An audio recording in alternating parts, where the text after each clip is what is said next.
voisin de près un ferme ton père ni ta mère. C'est le caractère que Dieu a mis en toi. Voilà pourquoi souvent quand je chante, je ferme les yeux parce que je pleure beaucoup. J'ai pas envie de voir mon neveu, mon cousin, le frère, la soeur. Il dit L'église est démolie de ma foi. Alors je ferme les yeux. Je n'en crois pas même. Et puis Seigneur, c'est grâce à toi. Amen. Est-ce qu'il y a des gens qui sont morts, vous voyez? Alors est-ce qu'on peut louer le Seigneur? Et regardez pas tout ce qui est passé. La sœur me dit rien, la sœur me dit. Je vais chanter un chant de la sœur me dit. Ça peut venir.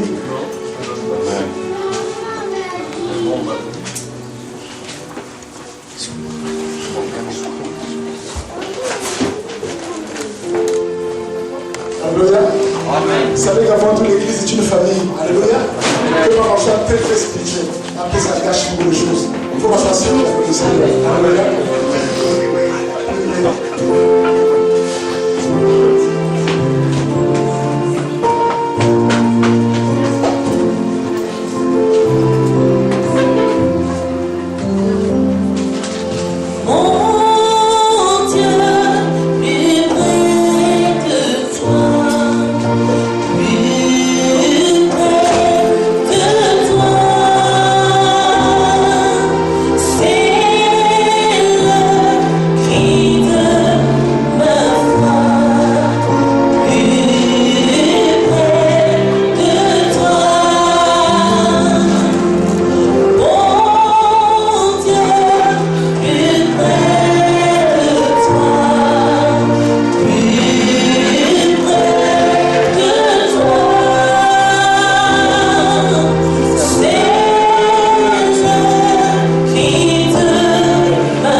toutes les solutions aux hommes. Oh mon Dieu, moi, c'est pour ça que toutes les voilà, Père.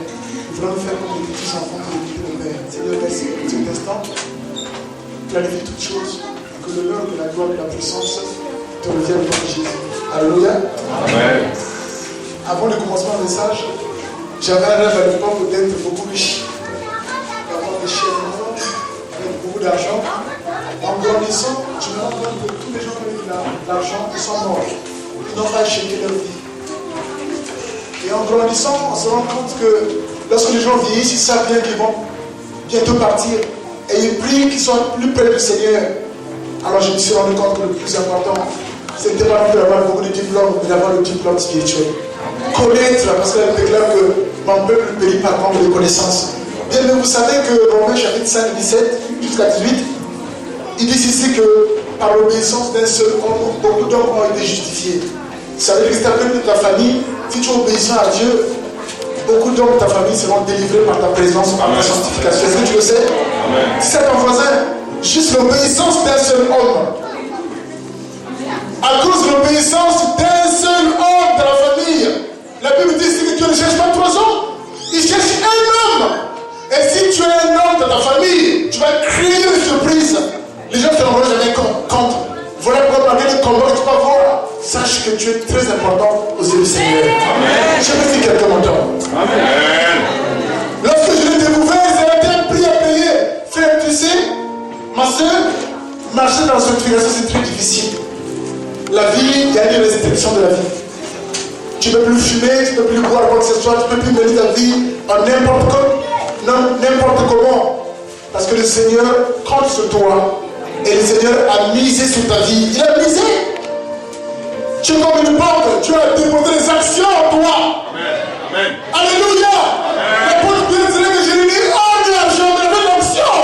Frère, si tu es milliardaire, tu peux avoir l'onction de Pierre. Il dirait que je n'ai mis or ni argent. Mais il y avait quelque chose qui dépassait l'argent. Qui a t'envoyé cette l'onction? Quand tu as l'onction, même si un dernier sorti, tu ne toucheras même pas. Parce que tu es préservé pour la gloire du Seigneur. Non!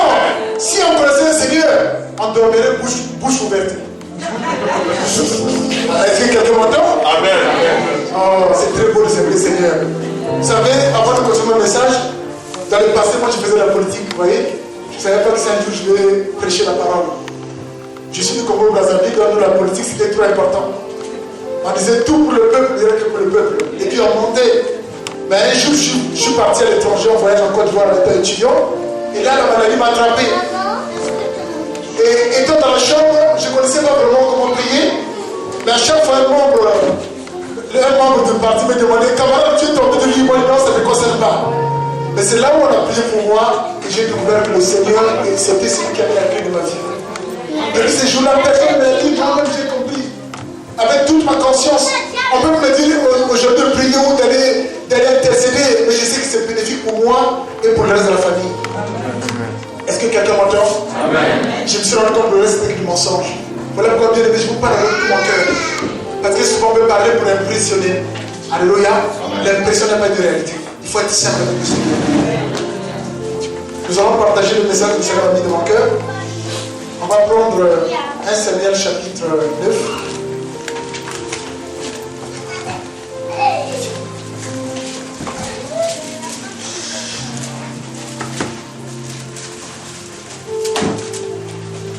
Je vais dire le nom de Jésus. Si tout le monde l'a trouvé. 1 Samuel chapitre 9.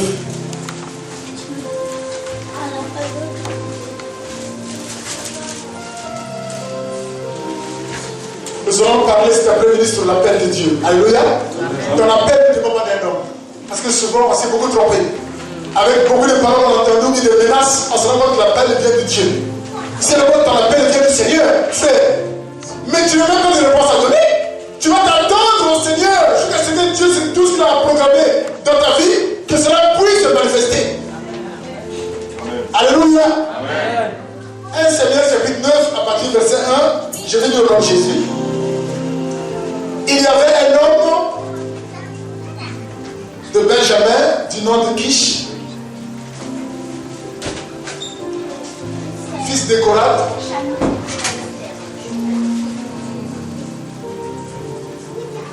Alléluia. Amen. Je vais demander à un frère s'il peut m'aider pour la lecture. C'est 1 Samuel, chapitre 9. À partir du premier verset.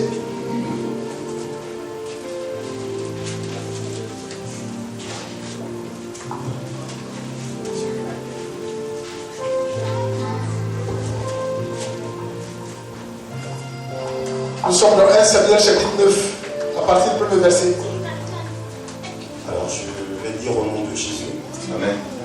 Alors, il y avait un homme de Benjamin, nommé Kis, fils d'Abiel, fils de Zéror, fils de Bécorat, fils d'Aphiac, fils d'un Benjamite.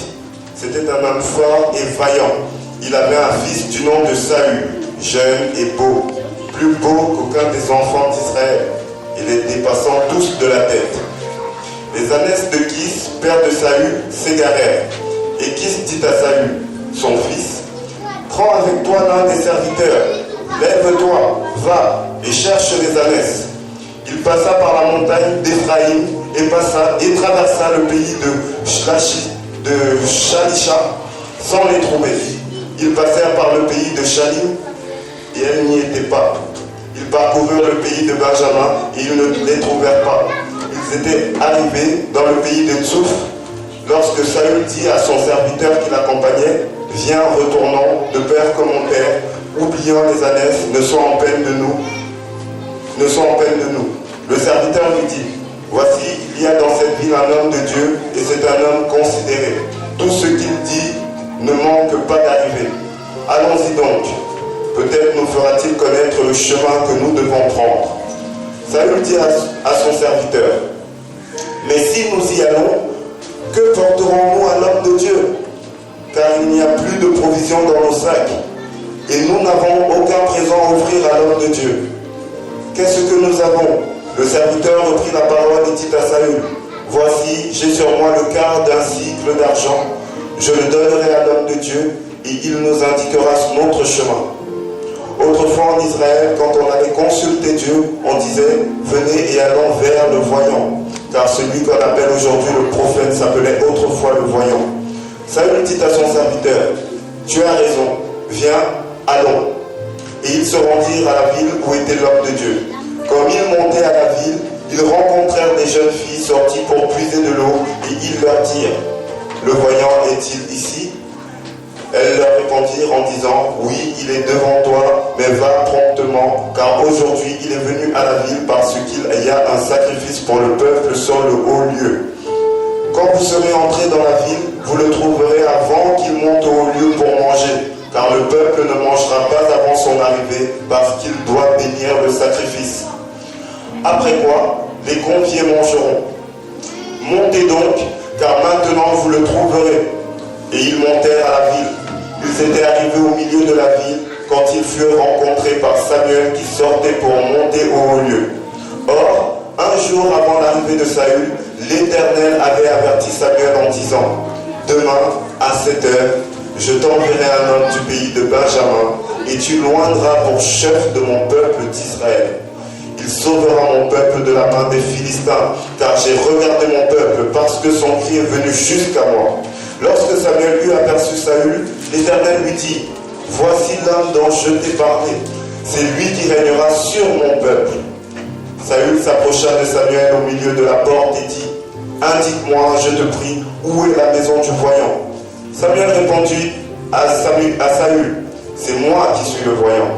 Monte devant moi au haut lieu, et vous mangerez aujourd'hui avec moi. Je te laisserai partir demain, et je te dirai tout ce qui se passe dans ton cœur.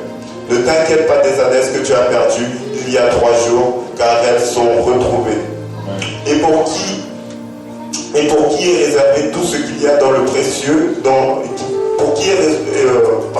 et pour qui est réservé tout ce qu'il y a de précieux en Israël? N'est-ce pas pour toi et pour toute la maison de ton père? Saül répondit, ne suis-je pas benjamite, de l'une des plus petites tribus d'Israël? Et ma famille n'est-elle pas la moindre de toutes les familles de la tribu de Benjamin? Pourquoi donc me parles-tu de la sorte? Samuel prit Saül et son serviteur, les fit entrer dans la salle et leur donna une place à la tête des conviés, qui étaient environ 30 hommes. Samuel dit au cuisinier, sers la portion portion que je t'ai donnée en te disant, mets-la à part. Le cuisinier donna l'épaule et ce qui l'entoure. Il l'a servi à Saül. Et Samuel dit, voici ce qui a été réservé. Mets-le devant toi et mange. Car... Alléluia. Amen. Est-ce que je peux acclamer le Seigneur?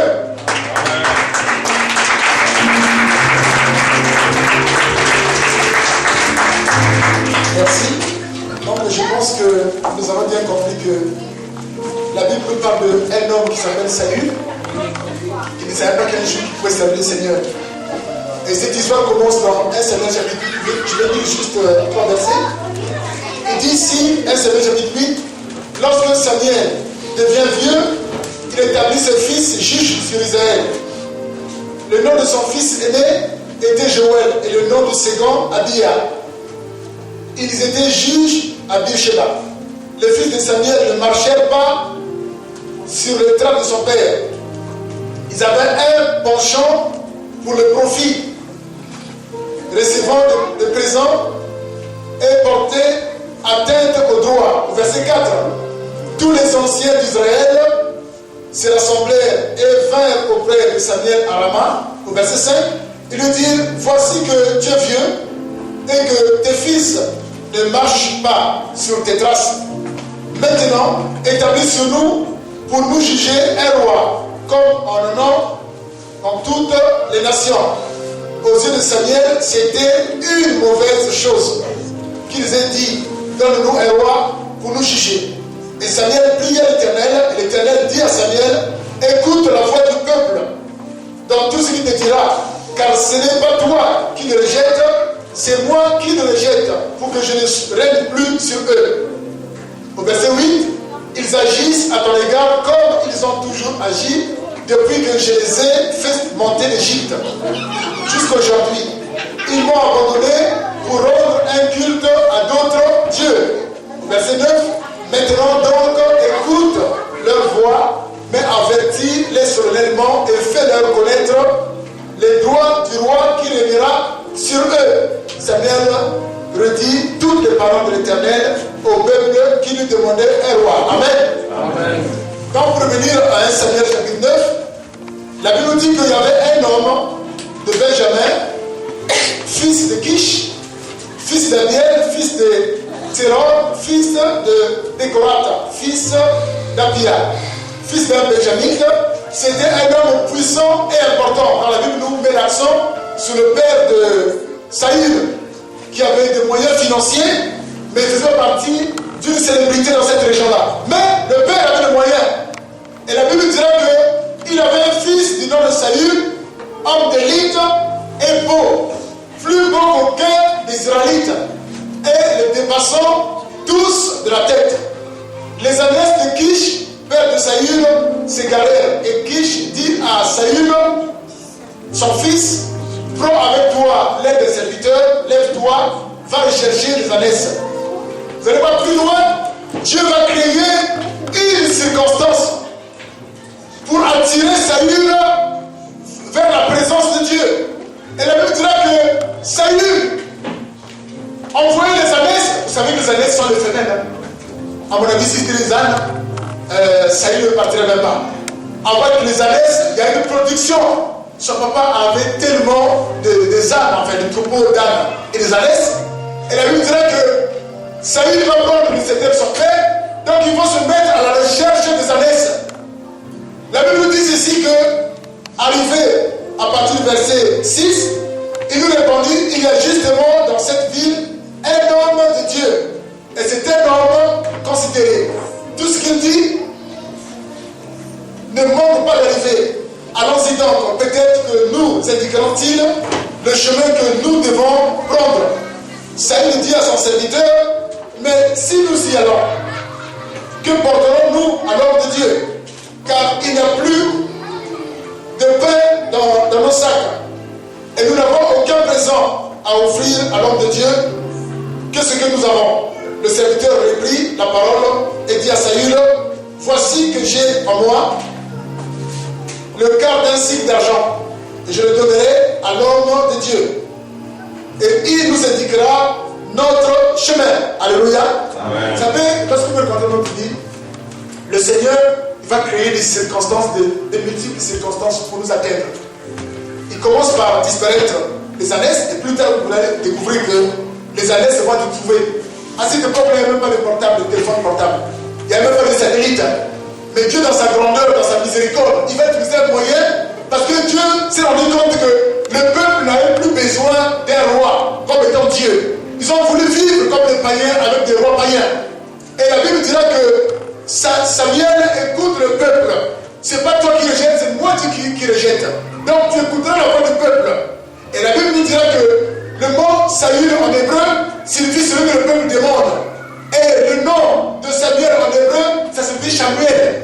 Celui qui écoute Dieu. Donc il y a un défi entre un homme qui écoute Dieu et un homme que le peuple réclame, qui demande.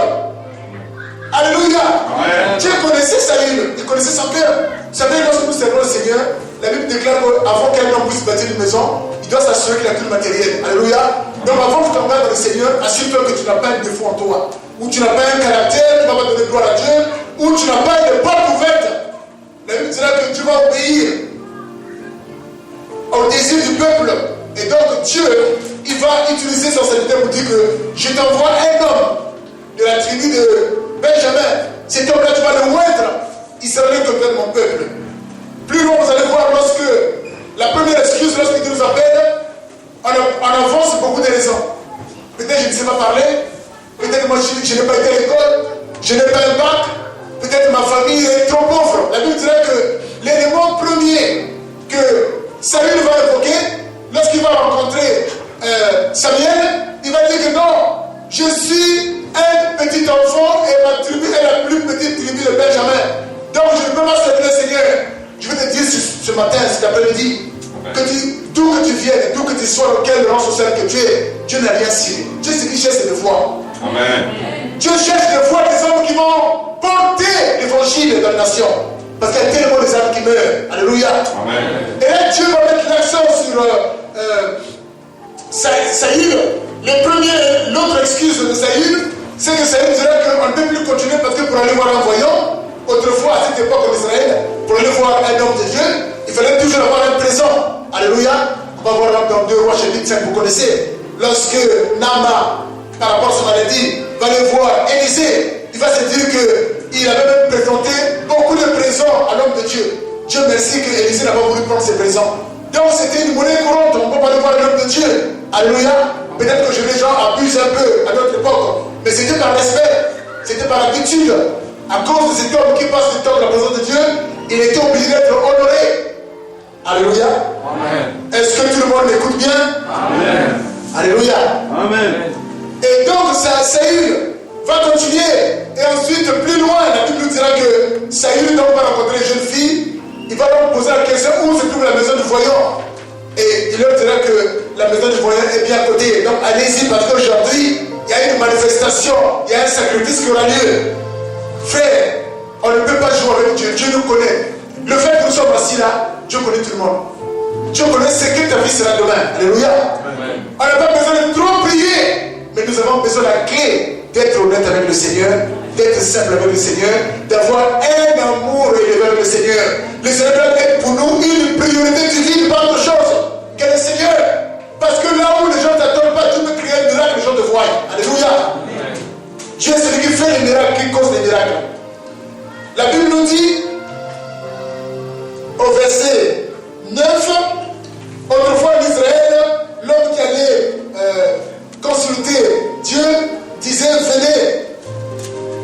venez, allons chez le voyant. Celui qu'on appelle aujourd'hui le prophète, s'appelait autrefois le voyant.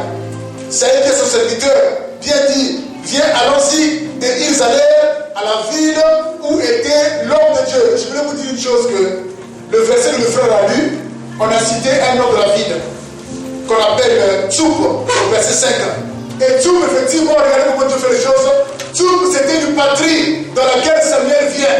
Toute cette grande famille vient de Tsoub. Et c'est là où Saül va trouver une solution à Tsoub. La Bible dirait qu'il a fait beaucoup de villes. Il n'a rien trouvé. Mais on lui dira qu'à Tsoub, c'est une résidence où habite un homme de Dieu. C'est souvent là où il arrive. Et la suite, il nous dit ceci, au verset 11. Et quand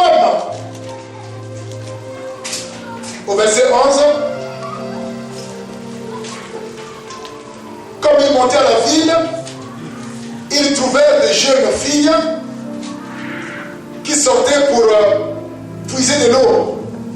Et il leur disait, le voyait-il ici? Elles leur répondirent, oui, il est devant toi. Mais maintenant, va vite, car aujourd'hui, il est venu à la ville, parce qu'il a un sacrifice pour le peuple sur le haut lieu. Et quand vous serez entrés dans la ville, vous le trouverez avant qu'il monte sur le haut lieu pour manger. Car le peuple ne mangera pas avant qu'il soit arrivé. Parce qu'il doit bénir le sacrifice, après quoi les invités mangeront. Mettez donc maintenant, et à l'instant, vous le trouverez.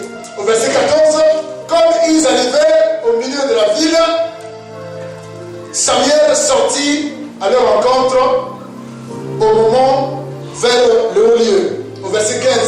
Or, un jour avant l'arrivée de Saül, l'homme avait été averti par le Seigneur. Alléluia. Et la Bible nous dit ceci, que lorsque Saül effectivement arrive, l'homme dit déjà au courant que Dieu va l'avertir que je t'envoie un homme.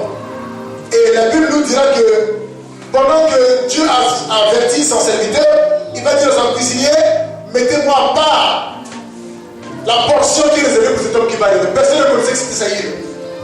Alléluia. Ça veut dire que dans notre vie, chacun de nous a une portion que Dieu lui a réservée. Alléluia. Vous savez que dans le monde dans lequel nous sommes, quels sont les terrestres, quels sont les célestes. Vous savez, la Bible nous dira que ce n'est pas aux parents d'amasser pour... ce n'est pas les enfants d'amasser pour les parents. Ce sont les parents qui doivent amasser. Effectivement, le Père, notre Créateur, nous a réservé des parts qui nous concernent. Alléluia. Nous, en Afrique, par exemple, il y a des parents qui ont peut-être 15 gosses. Les parents n'ont rien fait pour les enfants. Ils se disent que chaque enfant, quand il grandira, il devrait penser à moi. C'est pas biblique. Ça devrait être le contraire. Alléluia. Donc là, on voit que, frère, vous savez, quand on lit la parole de Dieu, on a besoin de se remettre en question.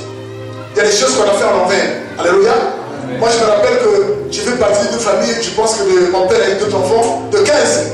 Et à chaque fois, mon père appelle sur le 15, tout le coup, le téléphone sonne. Oui, mais je souffre. Mais écoutez, vous voyez, parce que les parents ne connaissent pas le sens biblique. C'était aux parents d'amasser. Quand tu as 2 enfants, tu dois te rendre compte que les enfants, chacun doit avoir une portion. Alléluia, c'est biblique, hein? Est-ce que quelqu'un m'entend? Et nous, avec nos coutumes, on fait le contraire. On a même l'intention d'en faire même 20 gosses, 30. Parce qu'on sait que la banque va marcher. Alléluia. Bibliquement parlant, c'est pas ça que Dieu a décidé pour nous. Voilà pourquoi il y a beaucoup de souffrance, il y a beaucoup de révolte, parce que le Père, ils n'ont pas été à la hauteur en tant que le vrai Père. Alléluia. Amen. Ils ont voulu le faire parce que sachant bien sûr que si j'ai beaucoup d'enfants d'Afrique et que les enfants sont en France, aux États-Unis, c'est sûr que le Père sera béni. Mais en fait, on a inversé les rôles. C'était pas ça. Quelqu'un m'entend? Amen. On a inversé les rôles. Alléluia. Amen. Et en lisant toujours dans Samuel chapitre 1, j'ai sauté de partie, à partir du verset 20, la Bible nous dit ici que ne t'inquiète pas de ces années perdues. Il y a aujourd'hui 3 jours, car elles sont retrouvées. À qui sera tout ce qu'il y a de précieux en Israël? N'est-ce pas à toi et à toute la maison de ton Père? Vous savez, souvent, ce qui nous freine pour ne pas servir le Seigneur, c'est les obstacles. Là, on voit le deuxième obstacle. Le premier obstacle, on a dit que Saül s'est inquiété parce qu'il n'avait rien du tout dans sa bouche, ou bien il n'avait aucun présent, aucun pain pour offrir à l'homme de Dieu. Dieu merci que Dieu va utiliser les serviteurs qui avaient le quart de cycle d'argent. Et la partie suivante, la Bible dit ici que Saül a eu beaucoup de regrets toujours au sujet des ânesses de son père. Alléluia. Parce qu'il se disait que si vraiment on retrouve les ânesses, mon père serait inquiet. Et là, l'homme de Dieu nous dit que ne t'inquiète pas pour les ânesses. Alléluia. Ça correspond à Jérémie 14. On reconnaît l'homme de Dieu lorsque sa prophétie s'accomplit. Alléluia. Donc autrefois les ânesses avaient été retrouvées. Il est confirme que ce soit maintenant en paix pour les ânesses, car les ânesses ont été retrouvées. Bien aimé, je te dis cet après-midi. Pour que tu sois efficace dans le ministère, tu ne dois pas servir Dieu avec des inquiétudes. Les inquiétudes ne prennent rien de tout faire, rien du tout. L'homme de Dieu a commencé à rassurer Saül. Parce que derrière, il y avait un potentiel. Il ne prend jamais, il faisait le potentiel avec les inquiétudes, avec les angoisses. Et l'autre dira que ne t'inquiète pas, premièrement pour les annexes, car ils ont été retrouvés. Mais voici ce qui t'attend. Il y a un royaume qui t'attend. Alléluia. Amen. Donc si tu es là, que tu as des problèmes, écoute, fais une chose. Si nous sommes 100, cet après-midi, il y a 100 problèmes. Dis ça à ton voisin. Il n'y a aucun homme qui n'a pas de problème. S'il avait un problème au niveau du ventre, de la maladie, il a un problème quelque part. Peut-être par orgueil, on ne dirait jamais. Il y a un qui viendra ici parce qu'il y a un problème de mariage. L'autre viendra parce que les enfants ne sont pas bien. L'autre viendra parce qu'il y a le licenciement qui a été déclenché. L'autre viendra parce qu'il y a le divorce. L'autre viendra parce qu'il y a trop de monde dans la famille. Donc il faut trouver la solution. Je te dis cet après-midi, oublie tous ces problèmes-là. Il faut que ton cœur soit en entièreté au Seigneur. Est-ce que tu peux acclamer Jésus? Dieu ne veut pas que tu sois sur la vie à cause de trop de raisons, trop d'excuses. Sinon ton ministère sera un ministère d'excuses et tu ne pourras jamais aller loin. Parce que le problème de la vie. Alléluia. Est-ce que quelqu'un m'entend? Ah oui.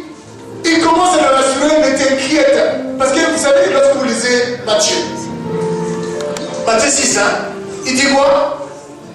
Ne vous inquiétez pas pour le lendemain, car le lendemain prendra soin de lui-même. Alléluia.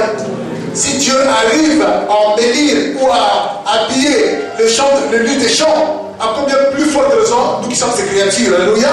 Donc, à chaque problème, à chaque situation, Dieu a une solution. À chaque situation, Dieu a une porte que tu ne vois pas. Alléluia. C'est pour cette raison que Dieu va rassurer Moïse pendant qu'il traversait la mer Rouge. Personne ne savait qu'il devait avoir un pont. Mais frère, dans ta vie, il y a un pont que tu ne vois pas. Dans ta vie, il y a une porte que tu ne vois pas. Tu penses que tout est clos, tout est fermé. Non. Dans les combats, dans les problèmes, il y a une solution à côté que tu ne vois pas. Ce qui nous manque, c'est la confiance dans le Seigneur. Même en plein accident, il y a une porte pour toi. Est-ce que quelqu'un m'entend?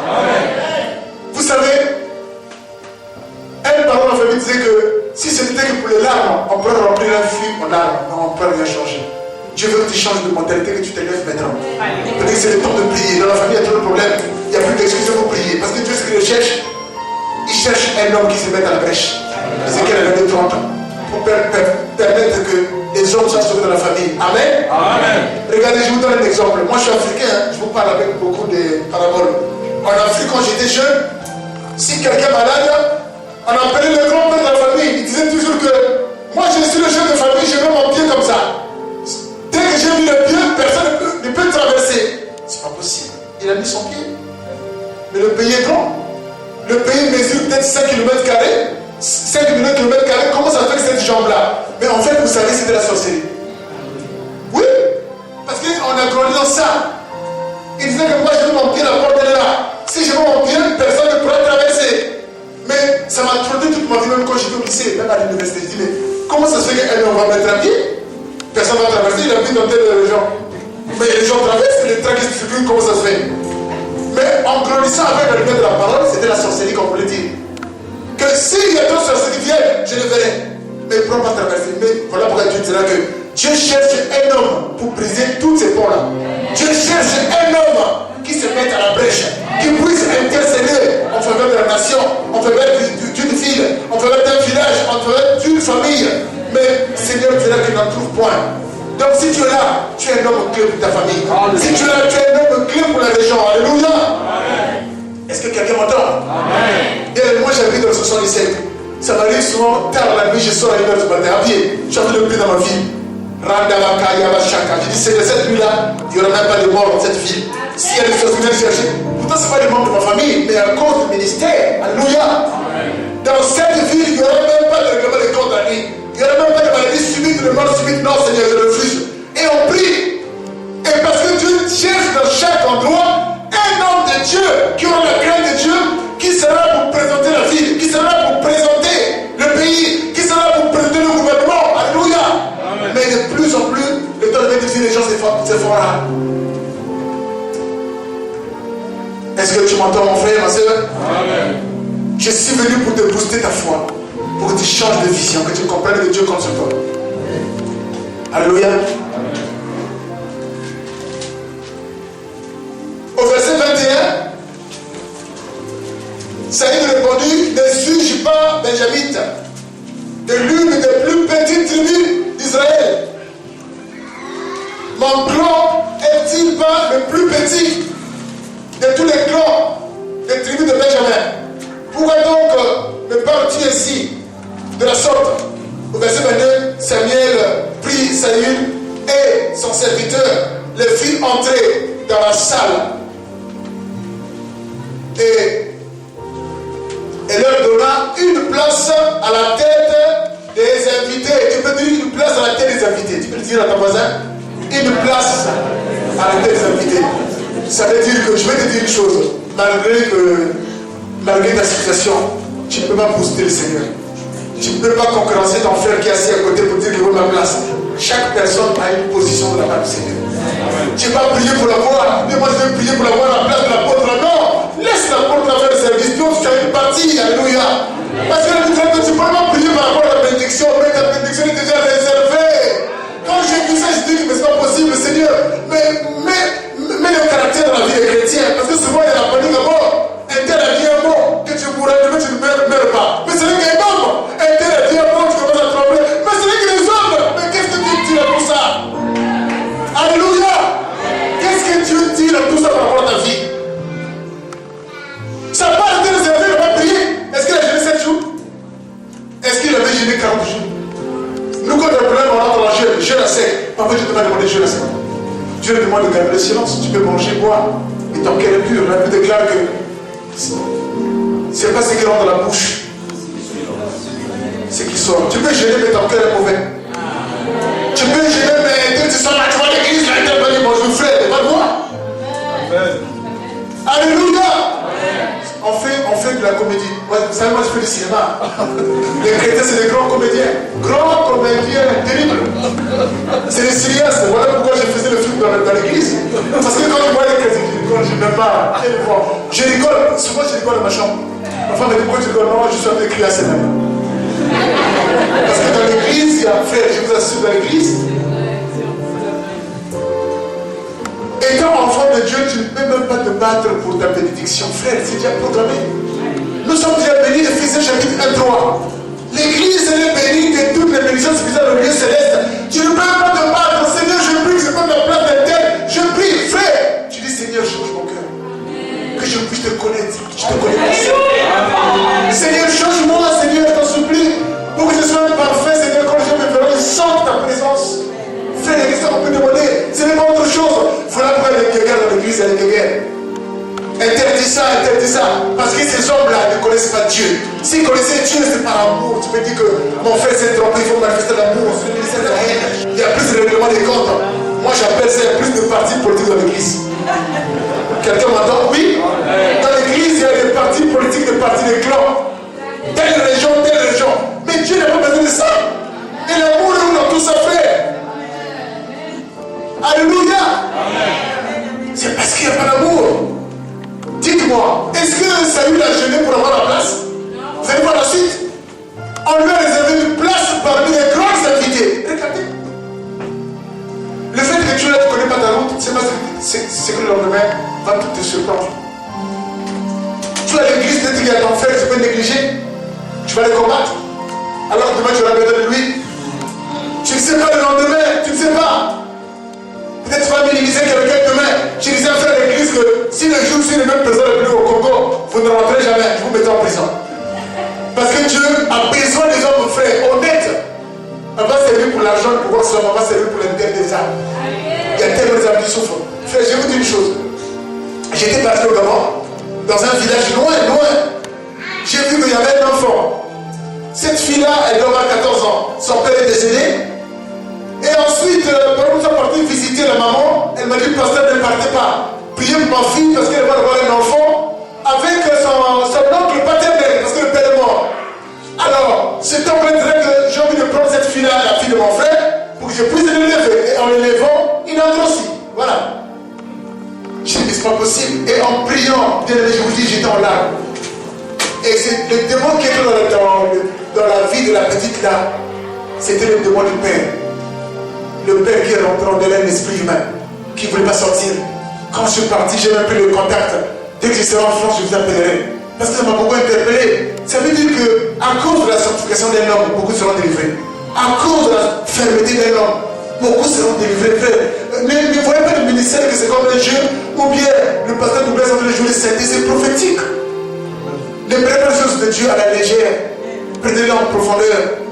2 Corinthiens chapitre 4, à partir du verset 18, que celui qui est né de Dieu ne regarde pas aux choses visibles, parce que les visibles sont temporaires, mais il regarde à tout ce qui est invisible, parce que l'invisible durera pour l'éternité.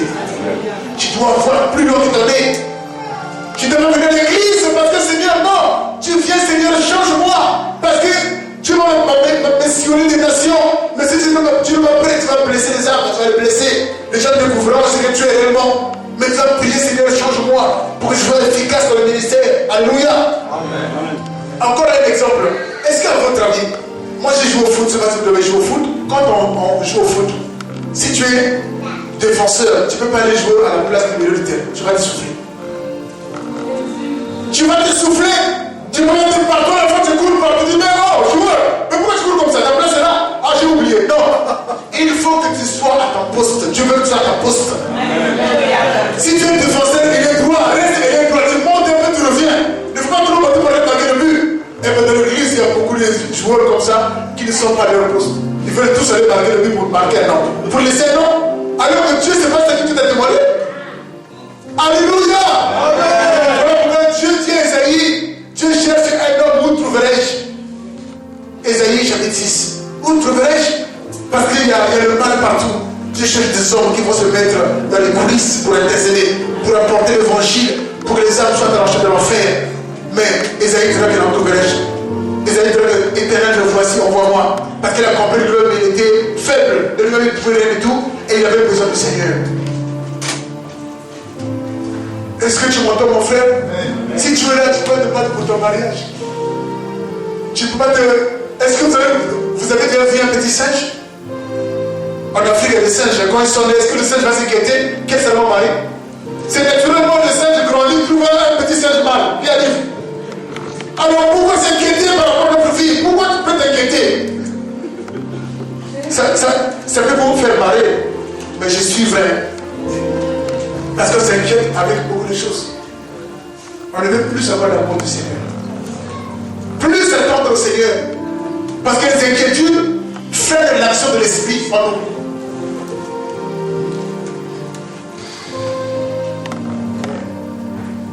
Est-ce que quelqu'un m'entend? Même par rapport à un poste de travail.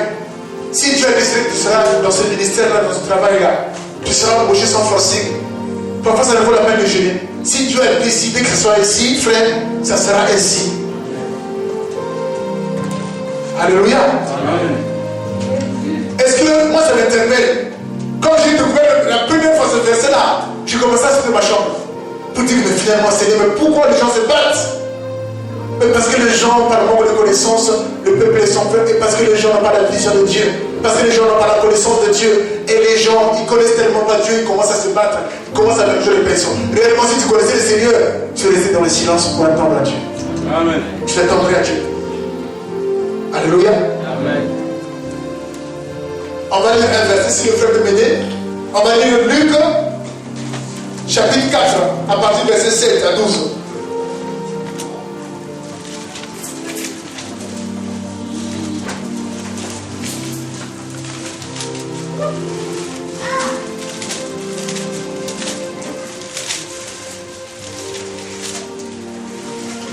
C'est Luc chapitre 14, pardon.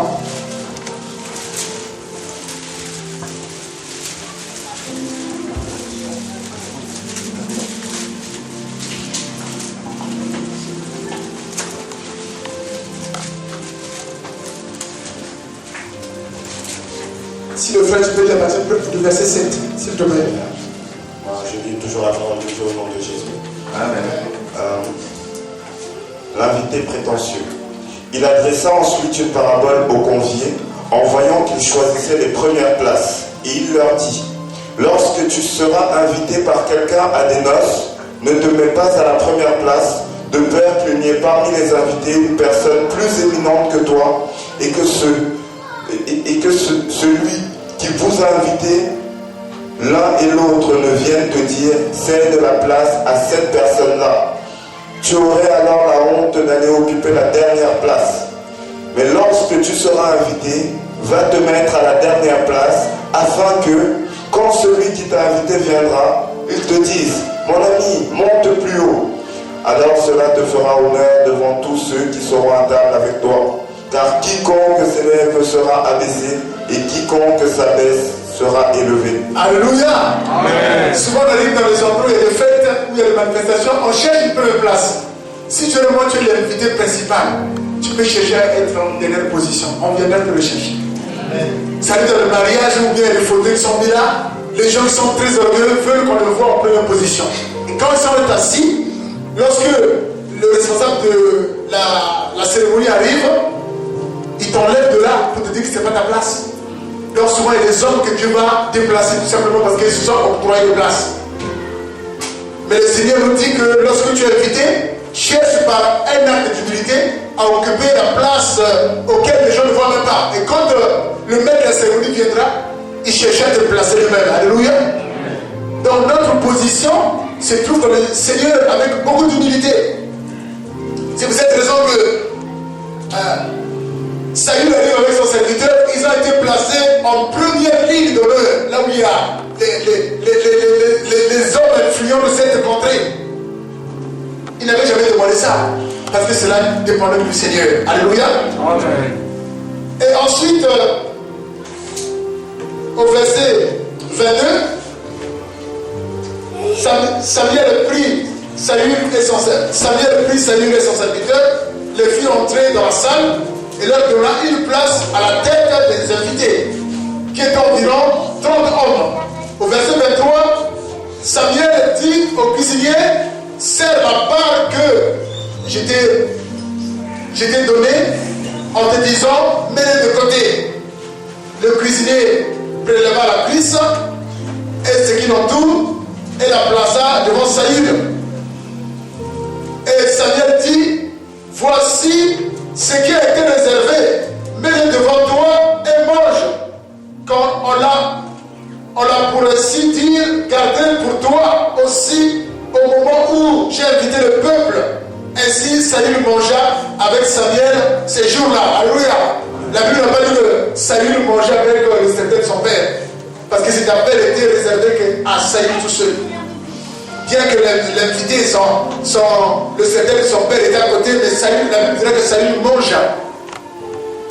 Saül est rentré dans la portion que le Seigneur l'a réservée. Alléluia. Donc, étant qu'un enfant de Dieu, il y a des leçons à prendre en compte. On ne peut pas se battre pour rentrer dans une position ou se battre pour occuper une place. On doit se laisser que Dieu puisse le conduire lui-même dans sa justice, dans sa volonté divine, pour permettre que, au temps convenable, Dieu puisse également nous justifier, parce que Dieu, effectivement, est un Dieu de justice. Alléluia. Amen. Est-ce que ça te parle? Amen. Est-ce que ça te parle cet après-midi? Et c'est là ce qu'il veut, ce qu'on doit attendre. En fait, le message que Dieu m'a mis à cœur, c'est de parler sur la paix, avec les différents obstacles, avec les différentes épreuves. Vous savez, on peut beaucoup avoir beaucoup de versets bibliques, mais la Bible déclare que dans Matthieu, je pense que Matthieu chapitre 22, 14, il dira qu'il y a beaucoup d'appelés, mais il y a un élu, c'était un homme qui a fait ses preuves avec le Seigneur, qui a été éprouvé, qui a été travaillé, qui a été, Dieu l'a amené de gauche à droite et la personne a tenu ferme. Alléluia. Amen. Et ensuite la personne rentre maintenant dans la vocation céleste pour servir le Seigneur. Mais il y a beaucoup d'appelés. Tous les appelés ne seront jamais des élus. À l'église, les gens disent Alléluia, Amen, oh, prêche, pasteur, prêche. Dehors, ils ont oublié. Ils ne sont pas encore les appelés parce qu'ils n'ont pas encore été éprouvés. Alléluia. Voilà quand les épreuves viennent dans nos vies, c'est là où on reconnaît l'homme de Dieu.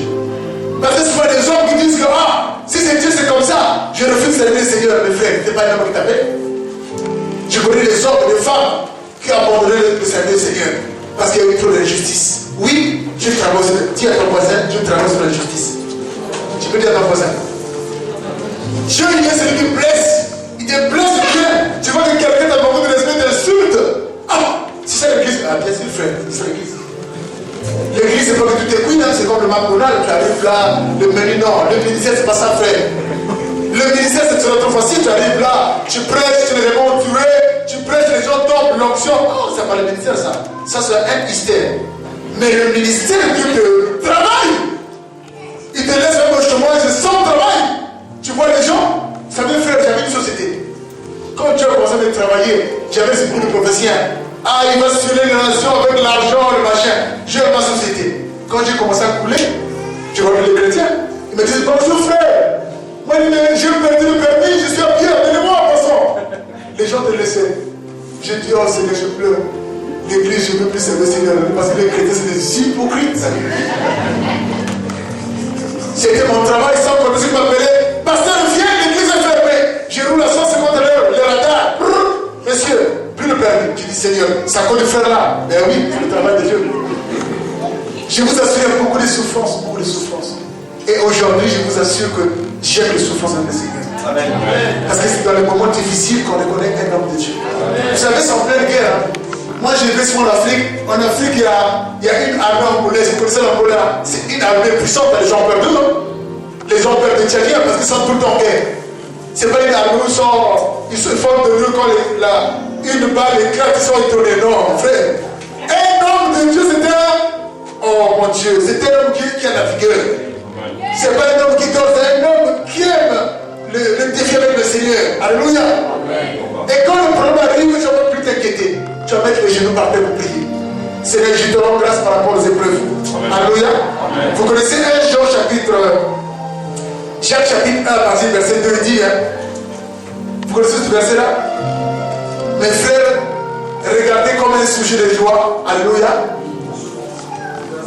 Ok, regardez avec un sujet comme les différences de preuves, on peut traverser. Comme on peut traverser les différences de preuves. Donc les différences de preuves dans nos vies, ça produit en nous la persévérance. Et ça produit en nous la patience. Alléluia. Parce que si on a tout dans la vie, c'est difficile. Donc les épreuves dans nos vies, ça nous teste si nous avons le Seigneur ou pas. Imaginez si nous avons tout. Je vais dans les hôpitaux, avec ces jours, là, je commence à prêcher, les morts se réveillent. Mais je vais être rendu. Demain pour m'avoir, il faut des rendez-vous. Alléluia. Amen. Dieu, donc voilà pourquoi Dieu connaissant l'homme. Dieu connaît que la nature humaine, elle est corrompue, elle est orgueilleuse. Donc Dieu veut nous travailler davantage. Voilà pourquoi vous allez pouvoir entendre si quelqu'un est très orgueilleux, qui est dans le Seigneur. Ne vous inquiétez pas, Dieu va s'occuper de vous. Dieu va le briser bien comme le foulard. Il va l'humilier. Il va dire non, j'ai quitté le ministère. Ben, tu n'as pas quitté. Mais Dieu, si Dieu a décidé que tu allais sauver les âmes, il va te libérer. Tu peux dire à ton voisin? Parce que nous on pensait que le ministère c'était facile, on t'appelle, tout est bien, ta femme est bien, les enfants sont bien, le frigo est plein, il y a des offrandes, et tout ce que vous voulez. Non. Le ministère c'est pas ça. Les ministères, je ne pourrais pas tout comprendre. Vous connaissez Acte 9, hein? La Bible dirait que Dieu va parler à un ancien qui va dire que tu dois maintenant prier pour Saul de Tarse. Car c'est un homme qui doit souffrir pour le ministère. On lui a pas dit. Donc nous, c'est la même chose. On est appelé, on sort de joie. Alléluia, l'onction prophétique. Toute l'onction pour mais les combats, tu n'as jamais demandé de voler des combats. Si tu le vois qu'il y aura des accidents de route ou des accidents d'avion, tu vas dire Seigneur, je peux faire garder les enfants. Que les autres aillent, je ne vais pas me donner mourir. Ah oui? Alléluia! Le ministère avec le Seigneur. Il faut la grâce. Il faut la grâce. Vous allez voir encore que tous les hommes que Dieu a pris pour le service, en commençant par Moïse, Dieu est obligé de prendre Moïse, de l'arracher chez Pharaon. Alors que c'était l'héritier potentiel. Il va l'arracher. Il sort de là. Dieu va te mettre un dégoût par rapport au monde, dégoût par rapport au matériel. Tu ne peux pas servir le Seigneur avec tout ce que tu as, avec les passions de la chair. Il va t'arracher cela pour que tu dépendes parce que Dieu est un Dieu très jeune. Que tu dépendes de lui. Et on va voir Moïse dans Exode 3, Exode 4, qui va se retrouver à Madian, dans une pleine galère. Alléluia. Parce que Dieu l'a infligé pour le travailler. 40 ans. 40 ans de souffrance et 40 ans de ministère, il est mort à 120 ans. Vous voyez la dose, comment elle est forte. Servir le Seigneur, c'était un vrai engagement, c'était un vrai challenge. C'était un vrai challenge. Moi j'aime Dieu. Souvent quand j'ai trop de problèmes, je rentre dans ma chambre, sous ma couette, je pleure. Parfois, il me demande pourquoi pleures-tu? Moi, je dis, oh, j'ai envie de pleurer. Parce qu'il y a des situations parfois auxquelles on n'a pas de solution. La solution vient du Seigneur. Amen. Alléluia. Sinon, on deviendra très orgueilleux. Alléluia. Et Dieu nous travaille tous les jours. Nous travaille. Regardez l'apôtre Paul dans 2 Corinthiens chapitre 12. Il dira qu'il va relater une histoire qu'il a été ravi en esprit. Il s'est retrouvé dans le paradis. Il a vu beaucoup de choses qu'il ne peut pas expliquer aux hommes. Rempli d'esprit, rempli de révélation. La Bible dira que cet homme-là, avec l'orgueil qui risque de passer derrière, il faut le casser. Il va le mettre quoi? Une écharpe au niveau des doigts. Vous savez, pour avoir l'écharpe, c'est un morceau de bois. Il faut que tu sois un homme qui travailler du bois. Il n'avait jamais travaillé du bois. Peut-être qu'il devait dormir, il devait être en chaîne.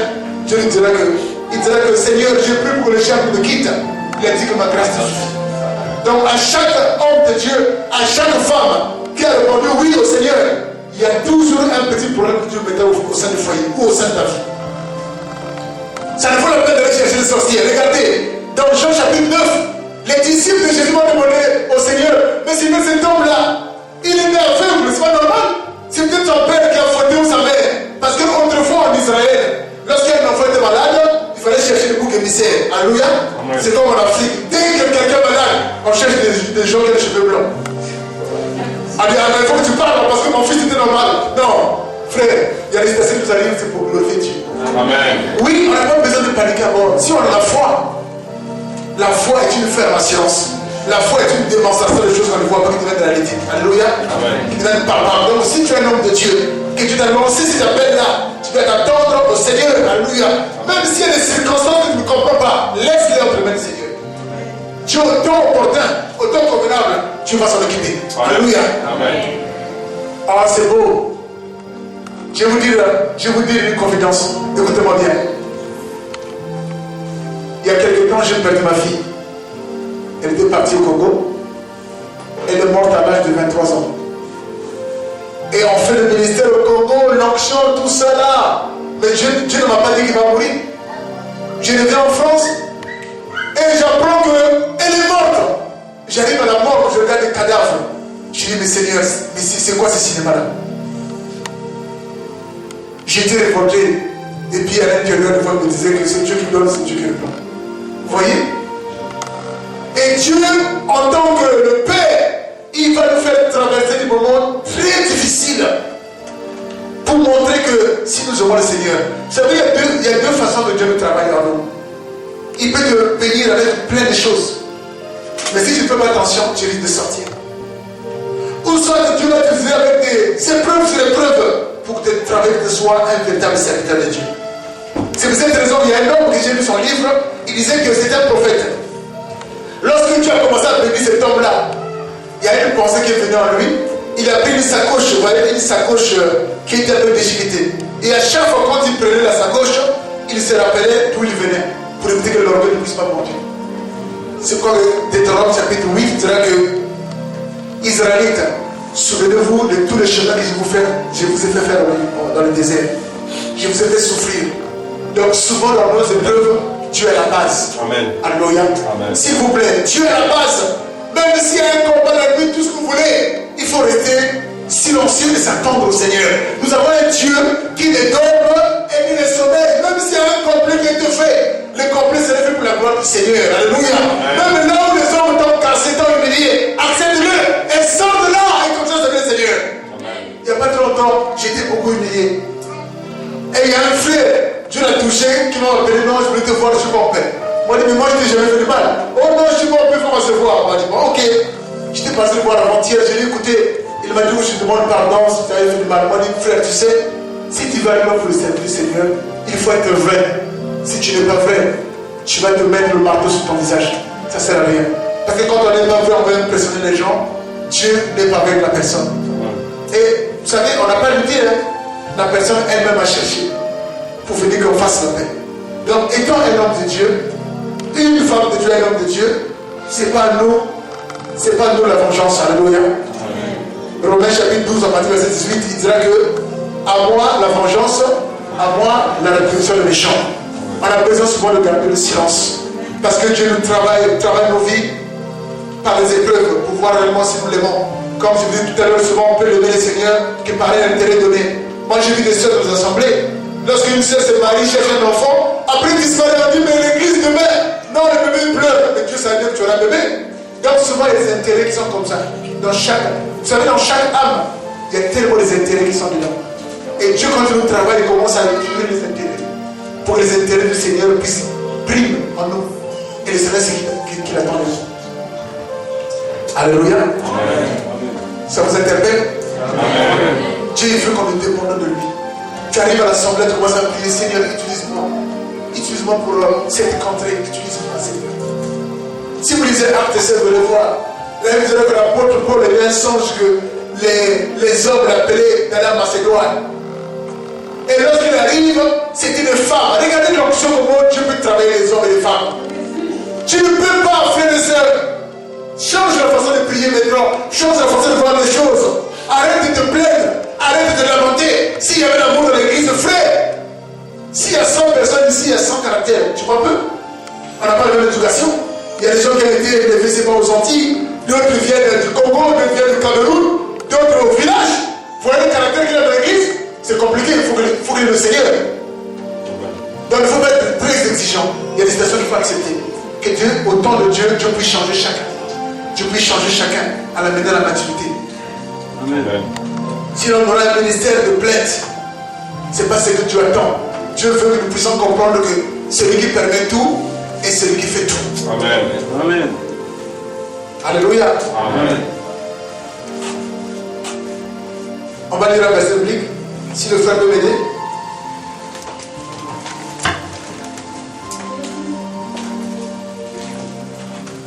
Romains chapitre 11, verset 29. C'est un verset que nous connaissons tout ça. On va le lire.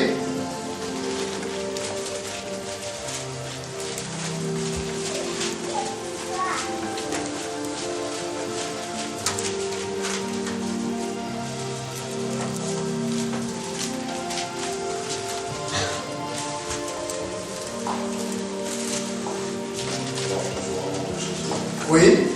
Romains chapitre 11, verset 29. Oui. Car les dons et l'appel de Dieu sont irrévocables. De même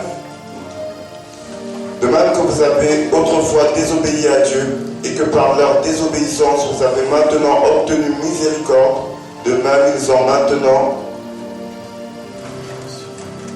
On peut s'arrêter là. Alléluia. Donc Romains chapitre 11, 29, ils disent ici que les dons, c'est quel don? C'est quel don ça? Amen. C'est quel don? Donc les dons selon le Seigneur et les appels de nos vies, ils sont irrévocables. Donc si Dieu a lancé une invitation à l'appel dans ta vie, tant que tu es en vie, tant que tu vis et que tu ne vis pas dans le péché, cet appel-là reste irrévocable. Personne ne peut l'annuler, même pas ton père, même pas ta mère. Regardez, je vous donne encore un exemple. J'étais très jeune, j'avais un grand-père qui me disait que je serais fou. Je serais fou. Eh bien, j'ai failli attraper la folie. Mais je ne savais pas que si je vais connaître le Seigneur. Mais quand lorsque j'ai grandi, j'ai découvert le Seigneur. Je suis devenu chrétien. Et mon grand-père là est décédé. C'est vous manquer de paroles humaines, ils vont s'arrêter sans limiter. Mais ce qui est plus important, c'est les paroles que Dieu a programmées pour toi. Toutes les bénédictions, ils vont vraiment se réaliser au temps marqué par le Seigneur. N'ayez pas peur des paroles humaines, elles sont limitées. Mais attachez-vous à ce que la Bible dit pour toi. Parce que tu es un homme destiné pour quelque chose. On n'a pas été créé en vain, frère. Valorise-toi. Il ne faut pas que ton voisin te valorise. Dis-toi que tu es un homme spécial. Et en toi, il y a une mission de kamikaze. Il y a des hommes qui t'attendent. Il y a des régions qui t'attendent. Frère, tu n'as pas besoin de lutter avec qui que ce soit. Vous connaissez Moïse? Dans Exode 3, Moïse, il sort. Il est prêt à sortir du pharaon. Il va tuer un homme, un Égyptien. Parce que Dieu a permis qu'il puisse commettre le crime. Parce qu'il y avait l'appel, il y avait la mission, il y avait la délivrance des âmes. Tu peux le permettre. Et les hommes vont le huer. Les hommes vont le critiquer. Donc s'il y a l'humiliation humaine, ce n'est pas très important. Vous allez voir la suite. Dans 1 Samuel chapitre 9, vers la fin, la Bible dira que lorsque Saül a été reconnu comme étant roi, Dieu va mettre à côté de lui les hommes de valeur, les hommes qui avaient la moralité, les hommes qui avaient l'intégrité. Donc dans ton ministère, Dieu mettra à côté de toi des hommes de valeur pour t'aider, des conseillers. Vous savez, quand vous voyez le président de la République prendre des conseillers, c'est pas en vain. Ils ont compris de la Bible. C'est le ministre des Finances. Il a besoin des conseillers qui vont les conseiller de financement. Moïse, c'est la même chose dans Exode 36. Tu vas mettre à côté de Moïse, Bezalil, un homme qui avait des mains habiles, un homme qui a l'onction de Dieu, un homme qui était ingénieur, qui faisait des grands ouvrages. Tu vas dire à Moïse, regarde derrière toi, j'ai mis un homme de valeur. Fais. Je ne fais pas les choses par accident, par erreur. Il mettra tous les hommes à côté de toi pour que ton ministère puisse exceller. Alléluia. Amen. Ce n'est pas en vain. Ce n'est pas en vain. Il faut que vous entendiez au Seigneur, frères et sœurs. On doit s'attendre au Seigneur. Lorsque je comprends cela, je commence à marcher vraiment autrement de la manière que j'ai marché. Je commence maintenant à remettre tout entre les mains du Seigneur. Je commence à demander que Dieu puisse conduire mes pas. Et non comme je les ai connus moi-même. Et c'est là où Dieu va commencer à se glorifier. C'est là où Dieu va commencer à susciter, ouvrir les portes nécessaires. C'est un homme ne peut pas fermer les portes pour toi. Frère, je te dis, ce n'est qu'un homme, ne connaît même pas le lendemain. Mais Dieu il est capable d'écouter la parole. Amen. Parce que souvent, ça pousse trop la parole humaine, on a peur. Non, moi j'appelle ça le bonne aventure. Mais si Dieu est Dieu, vous savez, moi j'aime beaucoup les défis dans la vie, j'aime les défis. J'aime les challenges. Alléluia. Amen. Là, on me dit que non, tu ne peux pas y aller. Mais Dieu te dira que si tu dois y aller, tu dois continuer. Tu dois continuer. Alléluia. Amen. On va lire 1 Pierre chapitre 4.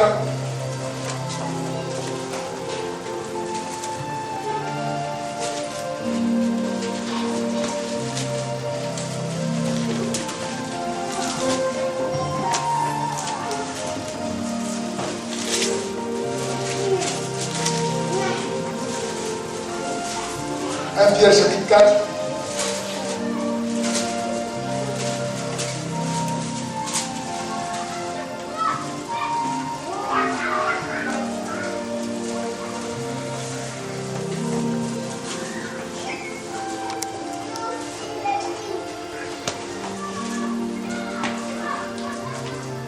Est-ce que le frère peut nous aider pour lire?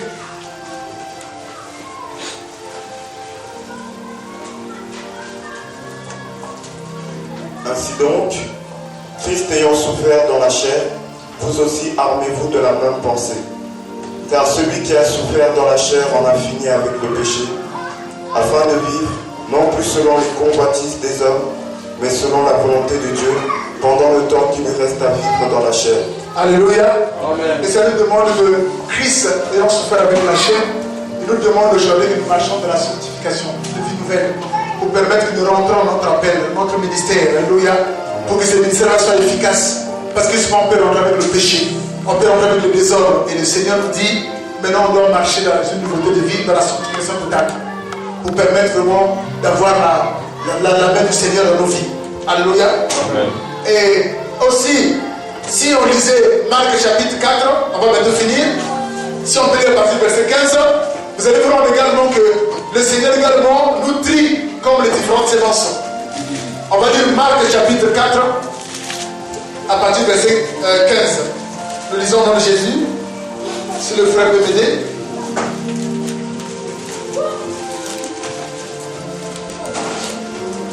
Marc chapitre 4 à partir du verset 15. Toujours au nom de Jésus. Oui. Les uns sont le long du chemin où la parole est semée. Quand ils l'ont entendu, aussitôt Satan vient et enlève la parole qui a été semée en eux. Les autres, pareillement, reçoivent la semence dans les endroits pierreux. Quand ils entendent la parole, ils la reçoivent d'abord avec joie, mais ils n'ont pas de racine en eux-mêmes. Ils manquent de persistance et, dès que survient une tribulation ou une persécution à cause de la parole, ils y trouvent une occasion de chute. D'autres reçoivent la semence parmi les épines. Ce sont ceux qui entendent la parole, mais en qui les soucis du siècle, la séduction des richesses et l'invasion des autres convoitises étouffent la parole et la rendent infructueuse. D'autres reçoivent la semence dans la bonne terre. Ce sont ceux qui entendent la parole, la reçoivent et portent du fruit, 30, 60 et 100 pour un. Alléluia. Dans ce que vous avez connu un homme qui a chuté, qui est tombé, c'est que Christ n'était pas encore bien fondé dans sa vie. Alléluia. Amen. Nous avons besoin d'être fondés. C'est comme les différentes sémences. Cette sémence qui est tombée au niveau des pieds, cette sémence qui est tombée au niveau des épines. Mais la Bible nous dira que nous avons besoin de sémence de parabélis avant qui est la parole de Dieu. Puis simplement, formons-nous un caractère de disciple. Alléluia. Amen. Donc souvent Dieu utilise tous ces moyens pour créer un tri au niveau de notre appel. Pour créer un tri. Sinon la vie sera très facile. Il y a un verset qui m'a beaucoup touché dans Marc chapitre 4. Je vais lire à partir du verset 16. Et de même, ceux qui ont reçu la sémence dans les endroits pierreux, ce sont ceux qui entendent la parole et dans les soirs aussitôt avec joie. Alléluia. On peut dire Alléluia, on prêche. Alors ils ont reçu. Et puis demain, tu le vois, ils sont à refroidis. Parce qu'ils ont sauté. Vous savez, souvent les chrétiens, il y a beaucoup de chrétiens qui sont émotionnels. Vous voyez, sous l'émotion, ils sont emportés. Malheureusement, ils n'ont pas de la cible. Il ne faut pas qu'on soit émotionnel, il faut qu'on soit vrai, qu'on soit assis dans la parole. Alléluia. Amen. Et le verset 17, mais ils n'ont pas de racine en eux-mêmes. Et ce sont des hommes d'un moment. Et dès que survient la tribulation ou la persécution à cause de la parole, ils y trouvent une occasion de chute. D'autres ont reçu la sémence par les épines. Ce sont ceux qui entendent la parole, mais en qui les soucis du monde, la séduction des richesses et l'évasion des autres convoitises étouffent la parole et la rendent infructueuse. Donc, si tu es là aujourd'hui, tu aimes trop le monde, tu aimes trop le matériel, la sémence que tu reçois va étouffer. La parole que tu reçois sera étouffée à cause de désir. Voilà pourquoi Galates chapitre 5, je pense, à partir du verset 17, il dit ici qu'un homme de Dieu, il doit lier la chair avec ses passions. Il faut que la chair avec toutes ses passions puisse être crucifiée pour donner place à la parole de Dieu, qui est la parole de Dieu, puisse former l'homme intérieur. Alléluia. Et au verset 19, mais en qui les soucis de ce monde, la séduction et l'évasion des autres convoitises étouffent la parole et la rendent infructueuse. Au verset 20, d'autres ont reçu la sémence dans la bonne terre. Ce sont ceux qui entendent la parole, l'acceptent et portent du fruit. Un grain en donne 30, en donne 60 et un autre 100. Alléluia. Amen. Donc nous avons besoin d'accepter les épreuves dans notre appel. Et nous avons besoin de s'attendre au Seigneur. On a plus besoin de se battre. Quel est mon ministère? Quelle est ma position? Parce qu'hier, moi, je l'ai fait. Vous savez, souvent, je bénis Dieu par rapport à David. Dans le psaume 137, David va écrire cette lettre en disant que, à partir du verset 25, que j'ai été jeune, et j'ai vieilli, et je n'ai jamais vu de juste abandonné. Alléluia. C'était l'expérience. Hein. Il n'a pas donné ça du tic au tac. Il était devenu âgé. Donc il fallait donner des conseils à des jeunes dans la foi, à son fils allemand. Mais je me rends compte aujourd'hui, je ne peux plus faire ce que j'ai fait hier. Il faut se battre, il faut que j'aille là-bas, que je sois invité, que je prêche. Non, peut-être que ce n'est pas le temps de Dieu. Quand le temps de Dieu viendra, Dieu va ouvrir les portes. Alléluia. S'il faut que je voyage, mais je dois m'attendre au Seigneur. Peut-être qu'il y a un frère qui sera touché, qui va ouvrir une porte. Voilà comment Dieu travaille. Ce n'est pas l'excitation, l'émotion. Mais c'est plutôt on s'attend au Seigneur et on s'appuie sur lui. Parce que Dieu est notre colonne vertébrale. Alléluia. Et quand Dieu est votre colonne vertébrale, que l'on montre qu'il pleuve, qu'il neige, en tout cas ton ministère restera en place. Et aucun homme ne pourra perturber ton ministère. Parce que souvent, on est perturbé par rapport à ce que les hommes disent, et le colportage qu'il y a. Frères et sœurs, je vous en supplie, il faut qu'on puisse attendre au Seigneur. Amen. Si vous savez, Jérémie dirait que Moïse soit l'homme qui se confie dans l'homme. Alléluia. Si Jérémie l'a dit, c'est parce qu'il a prophétisé, bien sûr, mais Jérémie l'a vécu. Vous connaissez l'histoire de Jérémie, comment il a souffert, il a été rejeté, il a été renié, il a été rejeté dans les citernes, il a été incarcéré, comme le président n'a pas fait, combien de fois il n'a pas été humilié. Il s'est rendu compte que dans le cœur de l'homme, il y a beaucoup de méchanceté. C'est notre nature qui est comme ça. Mais pour exceller avec le Seigneur, nous avons besoin d'avoir entièrement confiance au Seigneur. Amen. Frère, si c'est Dieu qui t'appelle, Dieu permettra que les portes soient ouvertes sur le Seigneur. Amen. Si ce n'est pas ouvert, c'est parce que ce n'est pas encore le temps. Alléluia. Amen. Est-ce que quelqu'un a compris? Amen. Est-ce que vous avez bien compris? Amen. Donc nous avons besoin. L'exemple de Saül, c'était l'exemple parmi tant d'autres. Parce qu'à la fin, on va voir que Saül va désobéir dans 1 Samuel chapitre 15. Vous pouvez lire à la maison, à partir du verset 10, je pense. Il va désobéir parce que tu vas lui demander, quand il va envahir le peuple ennemi, de ne pas prendre le foie gras, les faux gras, mais il va lui permettre de le prendre. Et c'est là où Samuel va se rendre compte que cet homme-là n'avait pas confiance en Dieu. Et donc Dieu va le rejeter. Souvent dans nos vies, beaucoup d'hommes et de femmes que Dieu rejette parce qu'ils n'ont pas confiance au Seigneur. Parce qu'ils ont voulu croire en leur chair. Mais aujourd'hui, Dieu te dit de croire en lui, de s'attendre à lui. Même si tu n'as pas reçu une prophétie, je te dis une chose, la prophétie par excellence, c'est la parole de Dieu. Alléluia. Nous avons besoin. Vous savez, un homme, le psaume 112 dit qu'un homme de foi, un homme d'esprit, n'a pas peur de mauvaises nouvelles. Même si on t'a dit que tu seras comme ça, ce sont que des paroles humaines. Attends-toi au Seigneur. Dieu a pour toi et moi des projets de paix et non de malheur. Alléluia.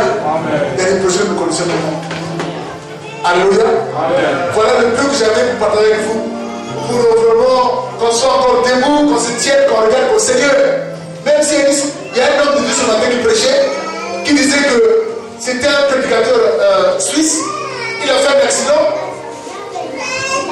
et il a brûlé, je ne sais pas combien de degrés, complètement brûlé. Et c'est Dieu qui l'a sauvé. Par la foi, il va dire à sa femme, chérie, ne peux pas aller voir les hommes qui voient les choses, comme les voyants. Mais je sais que cet accident-là, c'est pour la gloire du Seigneur. Et cet homme-là a réussi au moins à peu près sans opération, de 10 opérations, parce que la peau avait complètement brûlé. C'est pas à combien de degrés. Mais aujourd'hui, il parle, aujourd'hui, il prêche la parole. Donc Dieu permettra les épreuves pour voir l'intérêt qu'il y a en toi. Alléluia. Parce que souvent, quand tu n'as pas d'épreuves, vous avez un peu prêché. Moi, j'ai vu des gens prêcher, les gens, ça se manifeste. Tu vas te rendre compte que quand les épreuves viennent, les gens chutent. Ça veut dire qu'ils n'étaient pas bien formés. Un homme bien formé, quand l'épreuve arrive, il peut s'affaisser un petit peu, mais il continue la marche. Alléluia. Tu peux continuer la marche. Même si les gens disent que là-bas, il y a que 2 âmes. Mais c'est un ministère. Alléluia.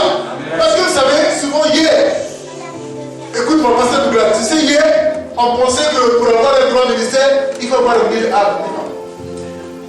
Lisez Juge chapitre 6, Juge chapitre 7. Merci Seigneur. La Bible dirait que lorsque Dieu va appeler Gédéon à aller combattre contre les Amalécites, il va dire que prends la trompette, annonce à tous les élites qui se préparent. Il y en avait combien au départ? Au début, il y en avait combien? 22 000. Et il va te dire, non, c'est trop. 10 000 en moins. Ensuite, à la fin, il va rester que 300. Dieu dirait qu'il faut qu'il y ait le moindre possible. Parce que s'il y a trop d'Israélites, ils diront que c'est à cause de leurs muscles. Souvent, ce n'est pas le cas. Donc, Dieu peut t'utiliser pour gagner quelques âmes clés dans ta vie. Alléluia. Ce que les hommes disent, ce n'est pas ça qui importe. Ce qui importe, que tu te sentes bien dans la paix du Seigneur.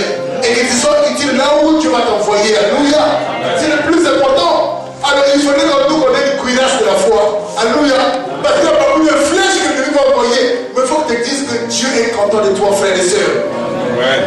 Comment ça t'encourager? Ça veut dire à la maison, quand je prie, je monte sur ma Bible, voilà ma Bible, comment elle est discutée. Et bien j'enlève mes chaussures, je monte dessus. Je dis que Seigneur, cette Bible c'est comme un avion. Ça va te décoller partout dans les nations. Alléluia. Frère, il faut que tu te valorises. Il faut pas que ta voisine, je monte sur ma Bible, je dis Seigneur, cette Bible-là, c'est mon camion. C'est mon ministère. Partout où je veux y aller, pendant que je suis en vie, je passerai avec la parole du Seigneur. Les portes s'ouvriront. Je prophétise moi-même. Ce n'est pas que les voisins viennent prophétiser. Parce que j'ai entièrement confiance en Dieu. Quand Dieu appelle un homme, il utilise tous les moyens pour amener la perfection de la personne. Tu vas utiliser tous les moyens, bien aimés.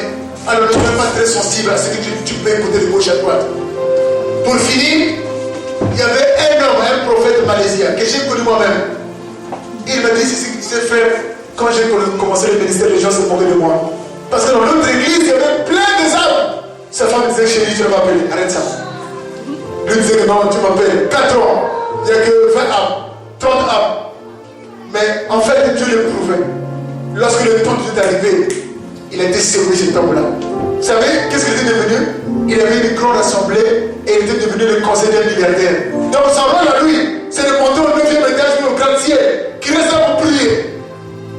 Parce que cet homme, le milliardaire, avait reconnu la grâce qui est dans cet homme-là. Vous voyez? Amen. On ne sait pas comment Dieu peut nous conduire, vous voyez? Dieu va utiliser tous les moyens pour que ton appel là soit à 100%. Alléluia. Amen. Est-ce que tu penses que Dieu t'a parlé? Amen. On peut se mettre dans la présence de Dieu. Amen.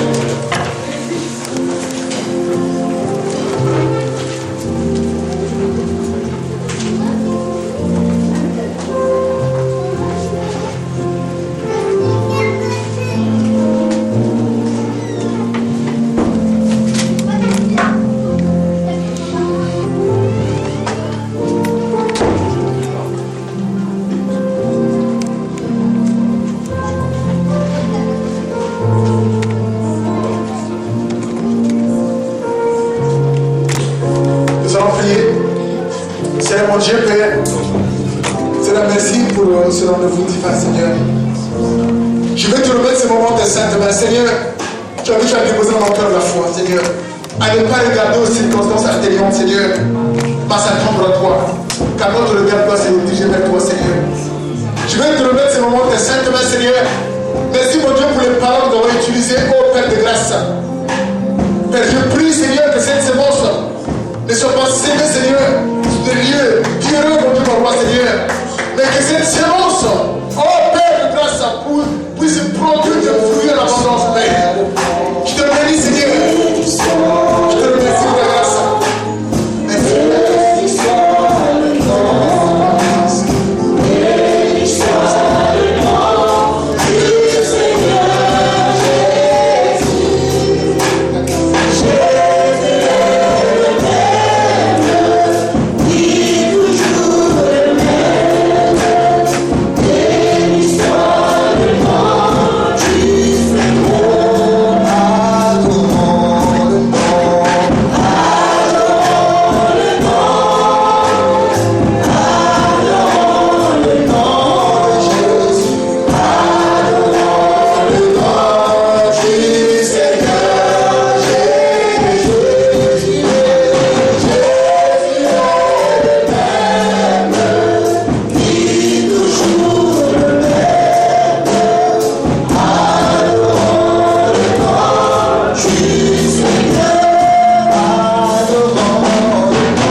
Je lève mes mains,